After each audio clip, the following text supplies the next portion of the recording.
আমাকে মেরে ফেলার উদ্দেশ্যে এরা হামলা করেছিল, অ্যাটেম্প টু মার্ডার। পুলিশের গাড়ি সামনে পেছনে, অথচ গাড়িতে আমার উপরে হামলা করে আমার গাড়ির কাঁচ ভেঙে দেয়, আমার পেছনে এই জায়গায় লাগে। আমার সাথে 6-7 জন যারা ছিল তারা প্রায় 6 জন আহত।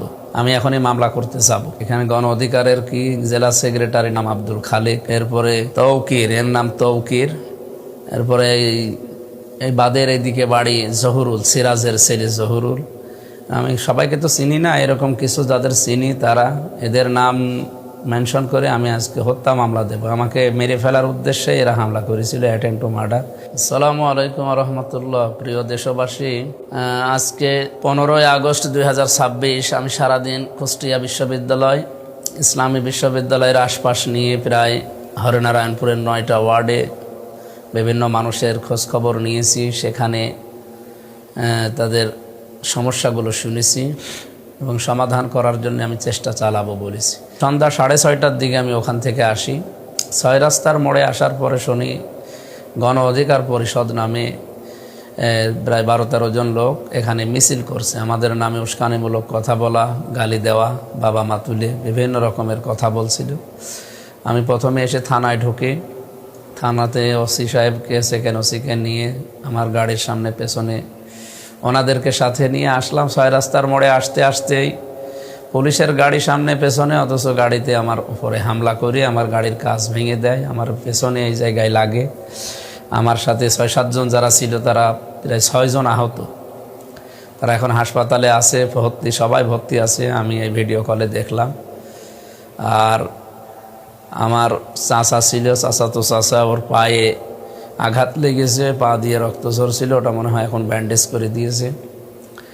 বাকি তাৎক্ষণিক জেলা জামাত মনে হয় বিক্ষোভ মিছিল বের করার কথা বলছিল। পুলিশের ভূমিকা আমি সেরকম পাইনি, পুলিশ নীরব ভূমিকায় ছিল। আমি ঘটনা ঘটার প্রায় আধা ঘন্টা 25 মিনিট আগে হয়তো এসপিকে, ডিসিকে কল দিয়েছিলাম। ওনারা প্রায় 5-6 বার করে, এক একজনকে আমি 5 বার করে, এসপিকে 2-3 বার করে কল দিয়েছি, ডিসিকে ধরে নাই কেউ। ওনারা পরবর্তীতে ঘটনা ঘটার পরে ব্যাক করলো, বলছে আমরা একটা মিটিংয়ে ছিলাম। আমি রেঞ্জ ডিআইজিকেও কল দিয়েছি, প্রধানমন্ত্রীর বিশেষ সহকারীকে কল দিয়েছি, আমার আমিরে জামাতকে জানিয়েছি। ওনারা ঘটনা শোনার পরে এটা পূর্ব পরিকল্পিত এবং এটা নেককারজনক ঘটনা। অবশ্যই এর পেছনে কারা কাজ করছে এটা আমরা জানি। যারা দেশকে অস্থিতিশীল করার জন্য চেষ্টায় আছেন, এর পরিণতি কিন্তু ভালো হবে না আপনাদের। আমি মামলা করব এখন।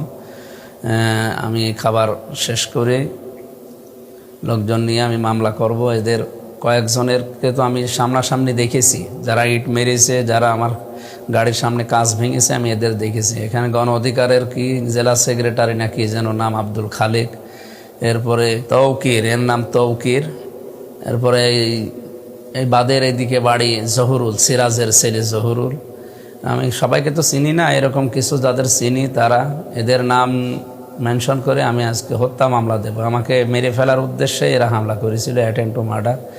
আমার মাথার দিকে যে আঘাতটা আসে ওইটা আমি কায়েত হওয়ার কারণে লাগে না, আমার কাঁচ ভেঙে গেছে। আমার গাড়ির গ্লাস সামনে পেছনে, এরপর লুকিং গ্লাস সবগুলো ভাঙা। ড্রাইভার ওখানে নেমে সেভ করতে যায়, আমি তখন গাড়ি ড্রাইভ করে নিয়ে চলে আসি। এরপরে মারামারি শুরু হয়।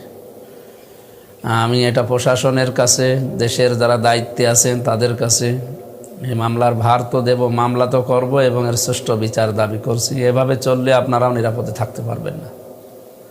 সবাই দোয়া করেন আমাদের জন্যে। আমরা নিরাপদের শহর চাই কুষ্টিয়াকে।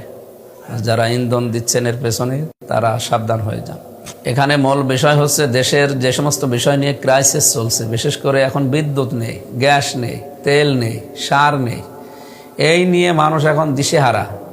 দ্রব্যমূল্যের ঊর্ধ্বগতি চলছে, চারিদিকে হাহাকার লেগে গেছে প্রায়। আর আমার মনে হয় অনেককে দিয়ে পরিকল্পিতভাবেও এটা ধামাচাপা দেওয়ার জন্য বিভিন্ন ইস্যু সামনে নিয়ে আসতে পারে।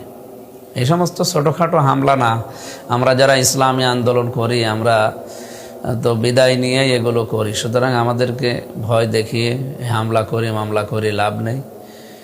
আপনি আদর্শের মোকাবেলা আদর্শ দিয়ে করেন। এগুলো যদি না পারেন আপনি রাজনীতি ছেড়ে দেন। সুতরাং এই সমস্ত সন্ত্রাসীদের আমরা উপযুক্ত বিচার চাই। আমি এখনই মামলা করতে যাব।